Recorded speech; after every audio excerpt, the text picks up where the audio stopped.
Welcome to the Celebration of You. I'm your host, Holly Dowling. I'm thrilled to share with you incredible people from all over the world who are living and leading extraordinary lives.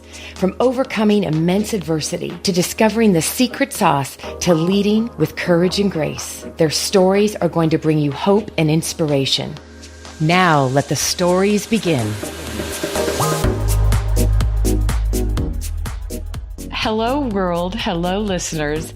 And are you in for a treat today? The amazing and incredible Janet Jones has joined me. She's on the other end of the line right now, as we've already been giggling. And she's sitting in this, well, I'm going to let her tell you where she's sitting, but let me just brag on Janet for a moment so you know who you're about to get to.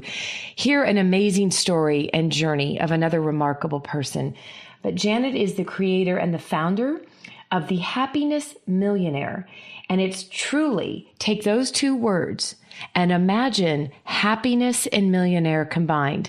And it didn't happen by accident. There's an incredible story. She comes from across the other side of the world from where I'm sitting. So we're having a ball. She's at night. I'm in the day. So welcome, Janet. I'm so excited to have you, my love. Well, it is fantastic to be here, Holly. Thank you very much for inviting me along. Well, will you please tell everybody where you're sitting, where home is? Tell us where you are in this world and tell us about the cozy where you're sitting. Okay. Well, my home is Halifax in West Yorkshire. That's right in the middle of the United Kingdom. And I'm sat in my living room. And like you were saying earlier, it's dark out here. And I've got a lovely big cream corner sofa. I'm sat in front of my log fire, though it isn't on at the moment because it's very warm. And I'm surrounded by my seascape photography because that's a personal passion of mine. It's not the kind of thing that I do as a business. It's my personal side of photography because, as your listeners are about to find out, I am a photographer also. So. Yes, you are and wait till they get even a glimpse. I've never, until I got exposed to your photography, it really does blow your mind, Janet. And there's such passion and a story behind it. But all of this, the Happiness Millionaire and your photography, I mean, all of this comes with such an extraordinary story. So I'd love, they're going to hear all about the photography and all about the book that's getting ready to hit the world. Prior to that, though, will you take us back, my friend, to the story behind the story? You've done so many exquisite and extraordinary things, but there's been that pivotal moment in your life that was a big part of where you are today. Take me down that path. Yeah. Well, I think everyone needs their pivotal moment. Sometimes the universe picks a tough one for you, and sometimes they come in and they're not quite as tough, but you should listen to all of them. But back in 1994, I was 7 months pregnant with my son, Lewis. I had my daughter, Iona, who was 2 at the time. And I was, living in Edinburgh in a sort of a little Victorian flat. And my husband at the time, we'd all been away for the weekend. We'd been up in the Highlands. It was October, beautiful autumn colours, and we'd had a really lovely weekend. When we arrived back at the apartment, I could hear the phone ringing. So I went inside, grabbed the phone, and it was my sister, Lynn. And she asked if I was sitting down, and I knew, I could sense there was, bad news coming. And she said, "It's Dad." And I said, "He's dead, isn't he?" It was like I just knew, And she said, "Yes." And at the time, I thought he'd had a heart attack. He was always complaining about his heart and things. And that seemed to make the most sense. So we pack everything up and we drive 250 miles to my family home, which is in this area where I'm currently living. And when I arrived, the house was absolutely packed. But as I went in the house, you could have heard a pin drop. It was like silence. It was really eerie. And I was taken up the stairs to see my mum by my 2 sisters. So my elder sister, Rose, was walking in front of me, and my other sister was behind me. And she put her hand on my back and she just said, "It's going to get worse before it gets better." And I'm thinking, is there anything worse than this, really? So we were in the bedroom with my mom. I gave her a hug, and then there's all this like small talk, when somebody is afraid to say, what's really going on. And my mom then said, well, who's going to tell her? And then it was down to my eldest sister, Rose. She looked me in the eye and she just said, Dad killed himself. And I'd say my life just collapsed at that moment in time, really. But from when things collapse, then they have to grow back. Now, I know a lot of people don't grow from situations like that, and life gets a lot worse. And for me, for 6 years, my life did get worse, and I was kind of split. So on the outside, I was carrying on with my life. I had my son when, like I say, I was pregnant at 7 months pregnant. So in the February, I had my son Lewis, which was lovely. But it was all like covering everything up, really. We then moved house. We moved down to this area, bought a beautiful big 4-bedroomed house. And, again, we were just setting it all up. We were doing everything that was expected of us. I had another child. And life was just really, really tough because in the inside of me, I was just dying. But I wasn't meant to look like I was dying. I was meant to look like I was a happy mother and I was really fortunate. And then one day my inner and my outer world just collided and I had a breakdown. I couldn't keep it going any longer. And I just thought, I'm going to have to take antidepressant pills because I can't cope. I just can't do life anymore, and I have all these responsibilities with my children and, because the only other alternative was to do what my dad did. And I just thought, I can't do that because my kids are so young. But it did cross my mind though, because I was so low and couldn't find any answers. So the following day, I kind of dragged myself out of bed. I take the children up to school. And when I came home, I happened to just pick up the post from behind the door before I picked up the phone to call the doctor. And in the mail was a piece of direct mail. And I still have this direct mail, actually. It's a bright red booklet. And on the front, it says, "Achieve the impossible and break through to an extraordinary and fulfilling life." And I just thought, that's what I want. That's it. So I just thought, let's try this. And it was a 30-day free trial of Napoleon Hill tapes. And that was the day that Napoleon Hill came into my life. And that would be 60, maybe more than 60 years ago. It's 22 years since my dad died. So 16 or so years ago was when that came into my life. And things started to change, and I did lots of study with the Napoleon Hill Foundation after that. And from that moment in time, I picked myself up. I learned that it was my thinking, Holly. It was like I'd had this record going around in my head for 6 years of pain, rejection, anger, all these things that were coming out over my dad. Because he was a very important person to me. Everything I did to get my dad's approval. And all this is in the book. I share this story because I know that I'm not the only person, to experience something like this. And so when my dad died, I was just gone. I mean, I was just so angry. I felt lost. I felt I didn't have a direction. Who was I to do things for now? I didn't even know myself. So I had to learn about myself right from scratch. And it's been a long journey, but I've done it without taking antidepressant pills. And my life is now unrecognizable. I have friends who even say that to me. It's like, you are just not the same person. You're so much better. You're unbelievable what has actually happened and things that I've achieved. So from that coming into my life, I then went to hike in Machu Picchu.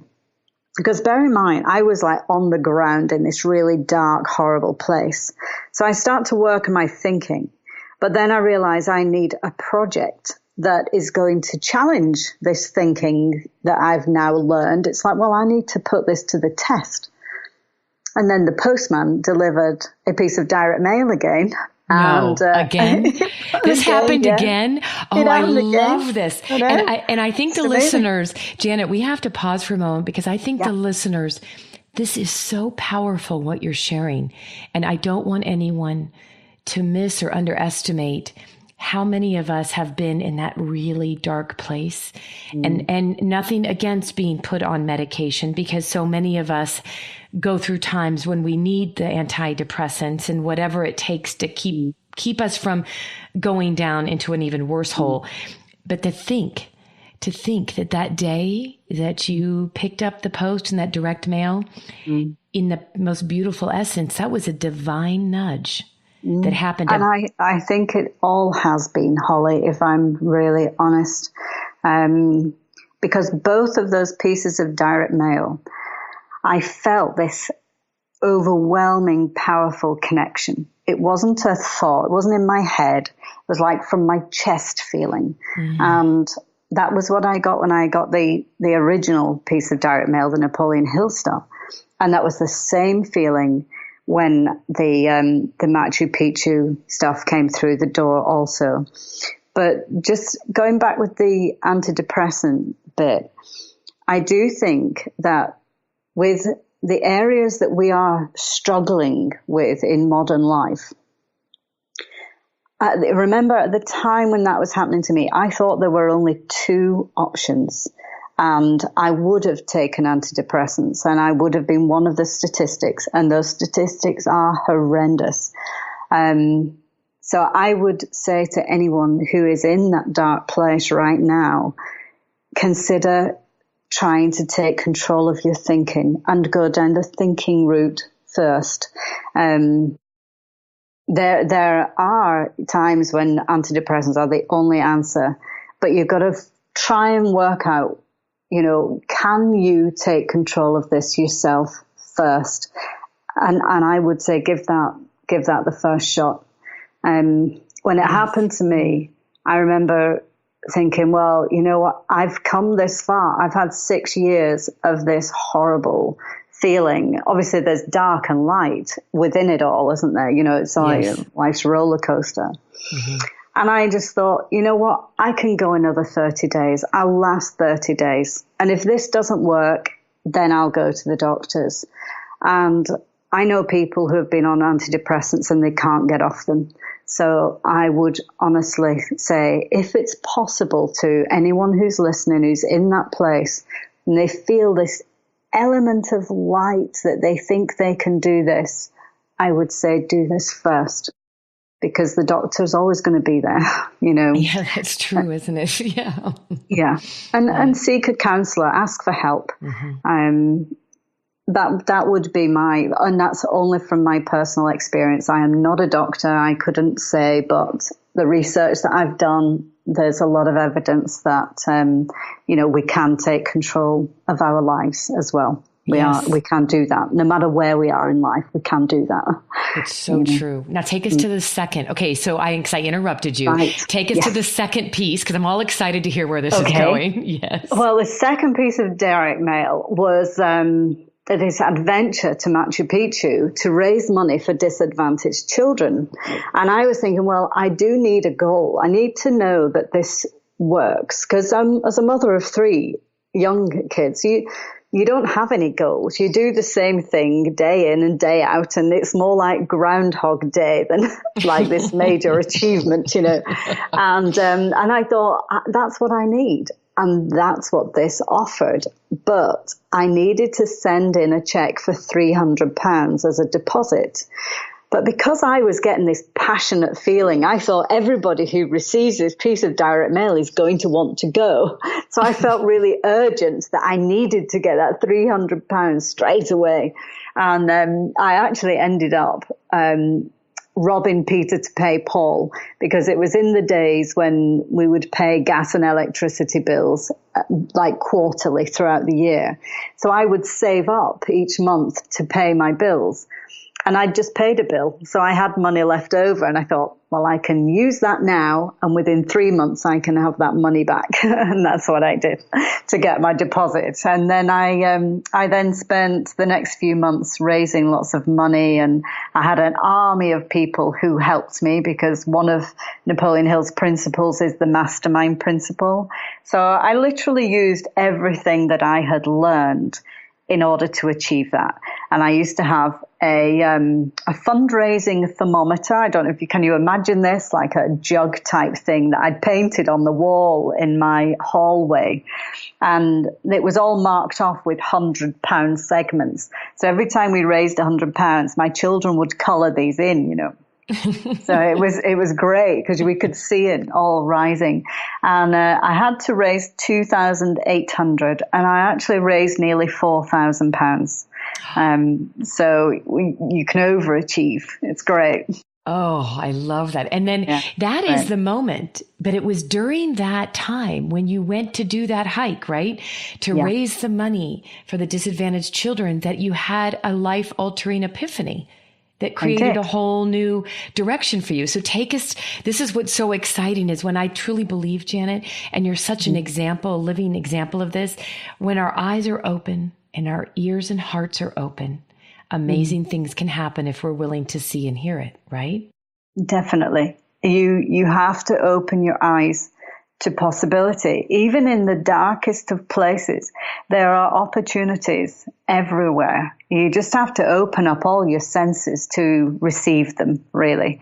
And so when I was in Machu Picchu, I found, I mean, it sounds like so corny, really, but I found myself again.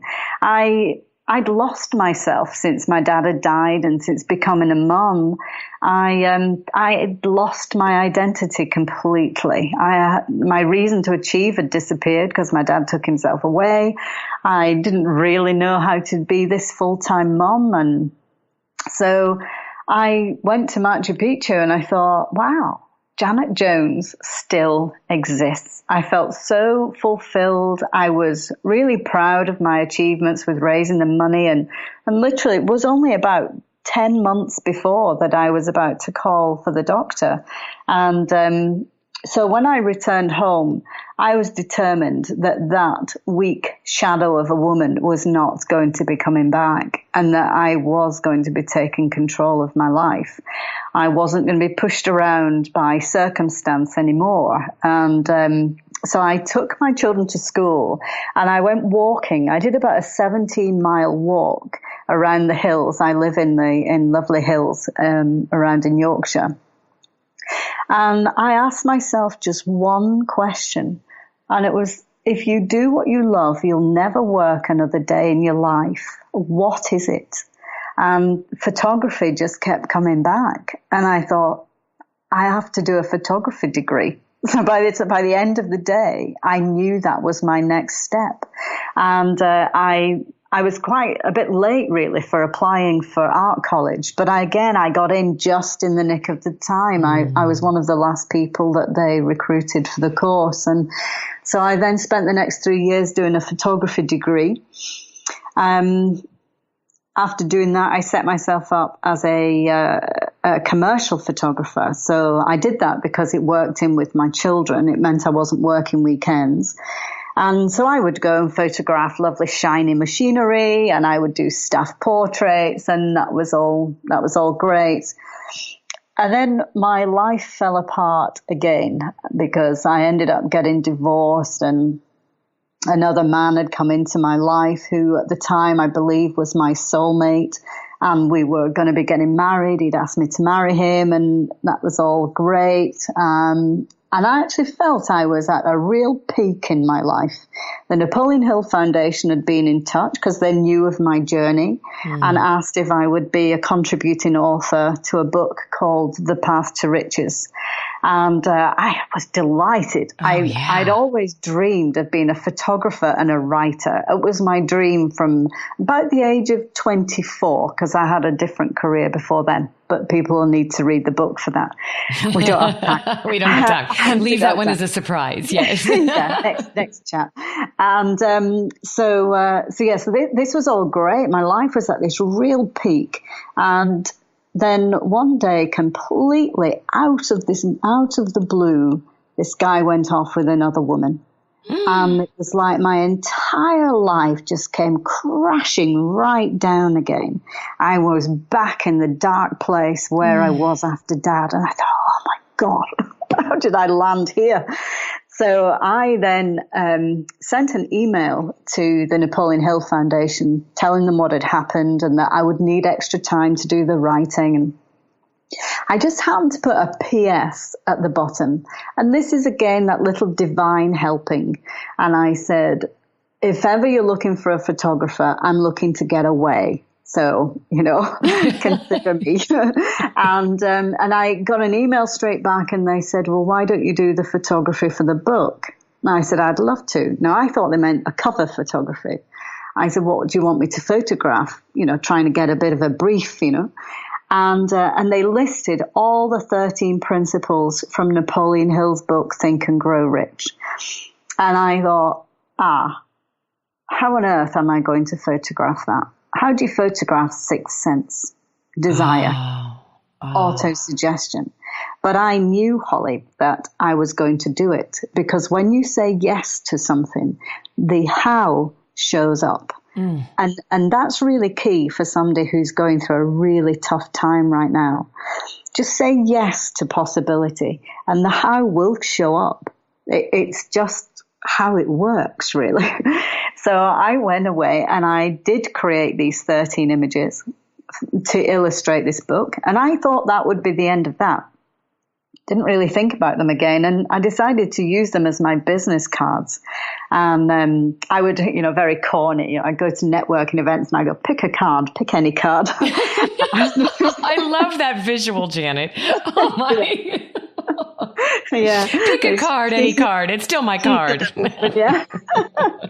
But what I found then, though, was people would pick the card. They would then discuss the image. And just about every time, it solved a problem for the person who chose the card. It was amazing. Oh. And then people were starting to ask me, where could they get them from? And I said, well, they're just my business cards. I hadn't thought about anything at all, really. So anyway, this happened a few times. And again, the universe speaks to you. And if it speaks to you 3 times or more, then you must do it. And lots of people had said how they wanted the cards to be able to put in their pocket. So I trusted the universe and I went away and I created this little product of the cards. It's available on Amazon, the .co.uk one, I believe, not the .com. And so there's like a little pocket book of these cards, business card size images. So you can stick them in your pocket, put them in your handbag, dashboard of your car, wherever, and they will help you sort of get through hurdles. They'll help you to create your dreams and desires, and they're great. I then started speaking up and down the UK, and people were starting to ask me for my book. And I was like, haven't got one yet. I love that line. Yeah. So I thought, okay, I'm going to have to put time aside here to, to sort my book out. And once again, the universe plays a great hand because at the time I was then doing workshops based around these images, and my workshops were getting to be known and I had people wanting to come on them, and that was great. I was traveling up and down the UK, speaking events. And then I just thought, I'll just do one more workshop, pad out my bank account, and then I will take time off to write my book. But the universe had different plans. And actually, I only managed to recruit 2 people to that workshop. And I was really afraid that people would then see me as a failure because, well, if it's that good, why have you only recruited 2 people? It wasn't down to me. It was down to the universe because I had lots of people wanting to come on it, but they couldn't make that particular date. And whenever I tried to change the date, then other people couldn't come on it either. And I just thought, okay, I get you. I know you want me to write the book. But if I could just have one more workshop, please. One more. And the universe says no, because if I'd had one more successful workshop, I would have wanted another one. Because when you get a certain amount of success, you want more. So I think the universe knew that it's like, look, just stop and write the book. Now, it's taken me 2 years because it's been a very personal story. I've also done a phenomenal amount of research into people's level of happiness, into the science behind how powerful images are on the brain and why they are powerful on the brain. So there's a lot in there that could give people, that will give people lots of confidence that this book will definitely help them. There's a lot of wisdom. There's, other authors that I've used their research, so that it's a very well credible book. So I believe. I believe. And that's why I wanted to celebrate you, because you are, as I'm listening to you, and you know what I love is I love only knowing a little bit of the story before we go into the show. And I just sit here in awe. My eyes are closed and I'm smiling as I'm listening to you, Janet, because one of the things that I think everyone can hear right through the phone line right now, right through this, is your level of authenticity. You're so real and you're so genuine, and there's no holding back. There's no ego. You're just so, and once again, I had another lesson learned. Once again, the universe said, oh no, not time for this. And I think that every person, all of us out there, all human beings around the world, we're all put here by a much bigger power than us. And yet we all are given that divine guidance. We're just too busy to listen. Yeah, I think you're absolutely right. We're too busy. And then when everyone else gets busy, there's like too much noise going on and you can't access it. So you do have to live with your eyes wide open, definitely. You need to live with your senses alive. So it's important to see beautiful things, to smell beautiful things, touch, enjoy relationships, create time in your life. Because without that, it's just too noisy, You can't find your way forward in all that noise and chaos. And so, yeah, we do. But chaos is also a really important part of life, though. In my book, I talk about cycles of life and how cycles break.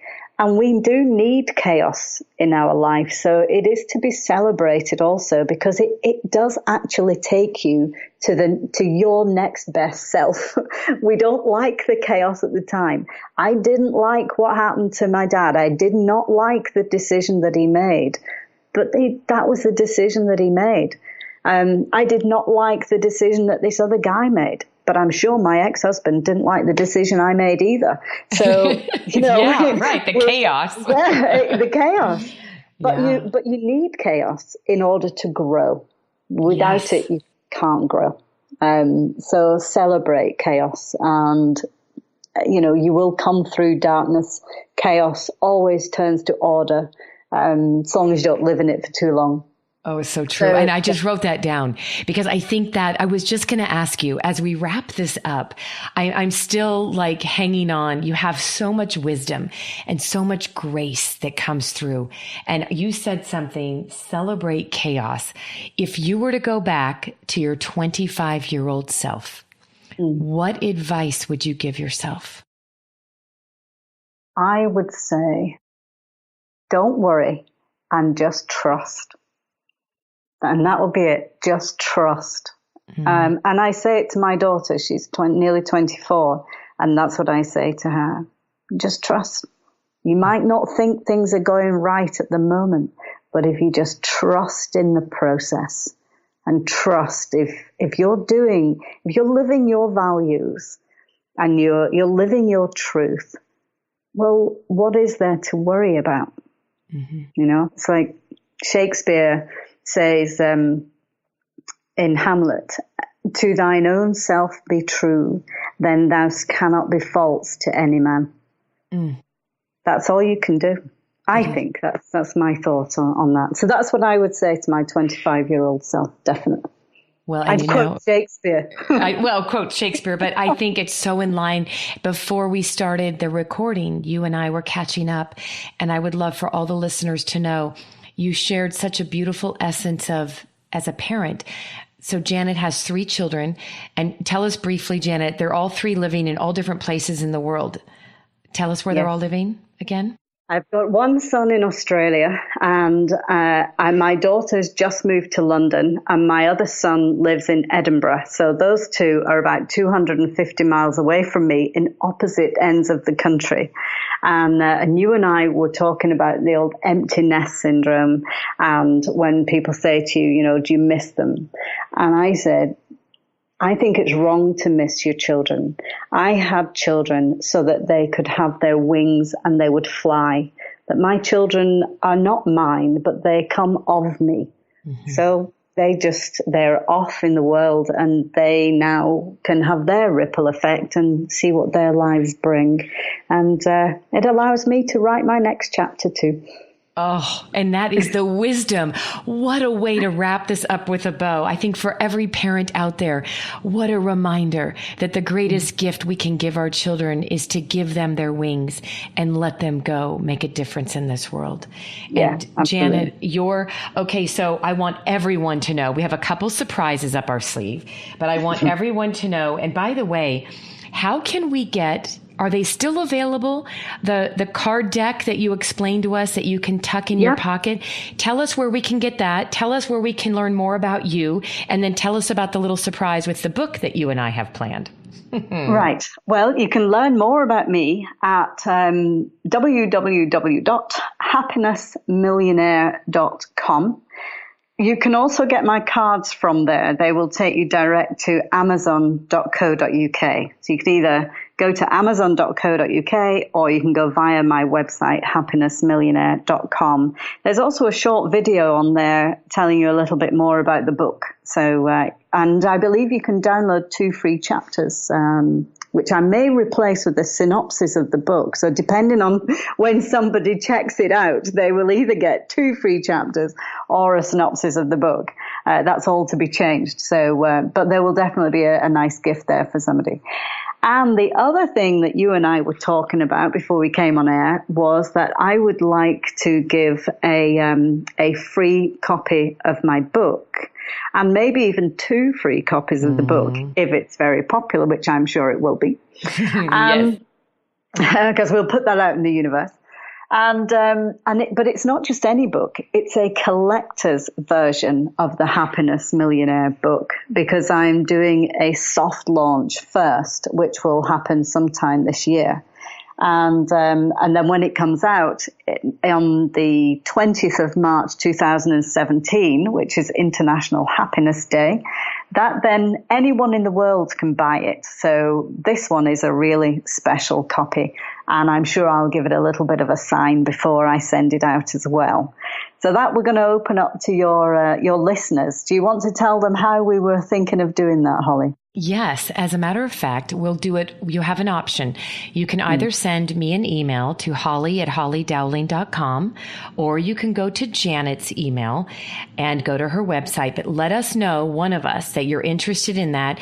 Then we are going to pull 1 or 2 names on December 1st, and that those winners will receive a signed original collector's copy of Janet's book. So very excited to do that. Can I just say the best email to send it in to me is info@happinessmillionaire.com. That would get directly to me then.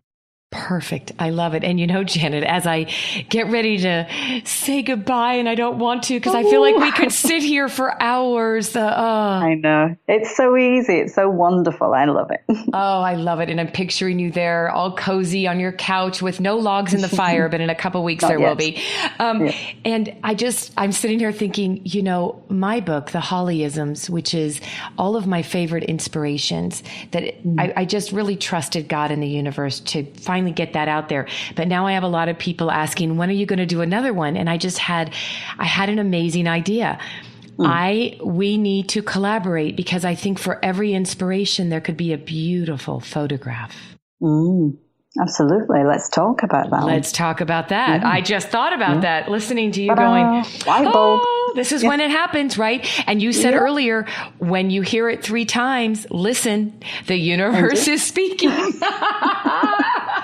Just pay attention. Pay attention. Oh, I can't thank you enough. Thank you for being a new dear friend, a guest, sharing your spirit and your wisdom. And I can't wait to hear. Please, everyone, leave comments on iTunes because I know your life was touched today by Janet. Thank you, Janet. Well, thank you very much. And thank you to all you listeners who are tuning into this. I've really enjoyed this. It's great to share my story. And as we were saying before we come on air, if we just help one person, then we've done our job. Exactly. Bye, my love. Thank you for joining me for another awesome celebration of you. If you were inspired by this story, please share it with your family and friends and hashtag Your Story Matters. I'd love to hear from you, so please leave a comment on iTunes. And absolutely, please come to my website, hollydowling.com. Leave a comment there too, and while you're there, pick up your free gift. Most importantly, though, just remember that your life is a gift from God. What you do with it is your gift back.